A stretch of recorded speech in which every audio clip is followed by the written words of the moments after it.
আসসালামু আলাইকুম ভিউয়ার্স, কেমন আছেন সবাই? আশা করি সবাই অনেক ভালো আছেন। আলহামদুলিল্লাহ, আমি আমার পরিবারের সবাইকে নিয়ে ভালো আছি।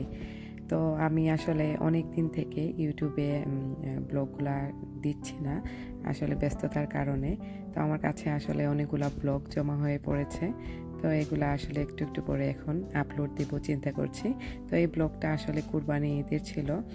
কুরবানি ঈদের ব্লগটা শেয়ার করার পর এটা ছিল কুরবানি ঈদের 2 দিন পর। তো এখানে দেখতে পাচ্ছেন কুরবানি ঈদের গোশত চলে এসেছে, তারপর বাচ্চারা, তারপর আমার হাজব্যান্ড সুন্দর করে সবগুলো মাংসের প্যাকেটগুলো করে নিচ্ছেন। তো বাচ্চাদেরকে নিয়ে আসলে এগুলা করতে ভালোই লাগে, ওরা এত গোশত থেকে খুবই খুশি। আর এদিকে আমি রান্নার জন্য বড় একটা পাতিলে কিছু গোশত নিয়ে নিয়েছি। সব সময় দেখা যায় কুরবানির মাংসটা আমি হাতে মাখিয়ে বসাই, তো এবার ভাপ দিয়ে চর্বিটা ফেলে দিচ্ছি। আর এই তো এখানে এখন রান্না করে নিচ্ছি। আস্ত গরম মশলা দিয়ে দিয়েছি, দিয়ে তারপর কাটা পেঁয়াজ দিয়ে দিয়েছি বড় 2টা, আর এখানে ফ্রেশ আদা রসুনের পেস্ট দিয়ে তারপর অপেক্ষা করছি যাতে ভালো করে মশলাটা কষিয়ে যায়। আর এইদিকে আমি গুঁড়া মশলা, যেটা হলুদের গুঁড়া, মরিচের গুঁড়া, ধনিয়ার গুঁড়া, তারপর জিরার গুঁড়া, সব কিছু একটা বাটিতে নিয়ে তারপর পানি দিয়ে মিক্স করে নিচ্ছি।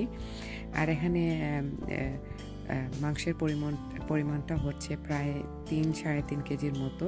তো এখানে আমি দেখা যাচ্ছে 2 টেবিল চামচ করে সব কিছু মোটামুটি দিয়ে, এই যে মশলাটা প্রায় কষিয়ে এসেছে, এখন দিয়ে দিচ্ছি গুঁড়ো মশলা, যেটা দিয়ে তারপর কষিয়ে মাংসটা দিয়ে দিব। কিছু ভালোভাবে আবারও মিশিয়ে নিচ্ছি। আর লবণটা দিতে ভুলে গিয়েছিলাম, তো এই পর্যায়ে দিয়ে দিচ্ছি পরিমাণ মতো লবণ। দিয়ে আমি যেহেতু মাংসটা আসলে ভাপ দিয়ে নিয়েছিলাম প্রথমে, তো এখান থেকে বেশ একটা পানি বের হয়নি, তাই স্লো হিটে আমি পুরোটা মাংস এখন রান্না করব। তো মাংসটা রান্না করতে প্রায় ঘন্টার উপরে চলে গেছে। সব সময় তো আমরা মাংস রান্না করি, কিন্তু কুরবানি ঈদের মাংসের টেস্টটা কিন্তু অন্য রকম আসে। তো এই যে এখানে দেখতে পাচ্ছেন, আমি এখানে যেহেতু আমরা বেরি কুরবানি দিয়েছি, তো এখানে কলিজা ছিল, থিলি, তারপর মাংস, হাড্ডি সব কিছু মিক্স করে আমি রান্না করেছিলাম।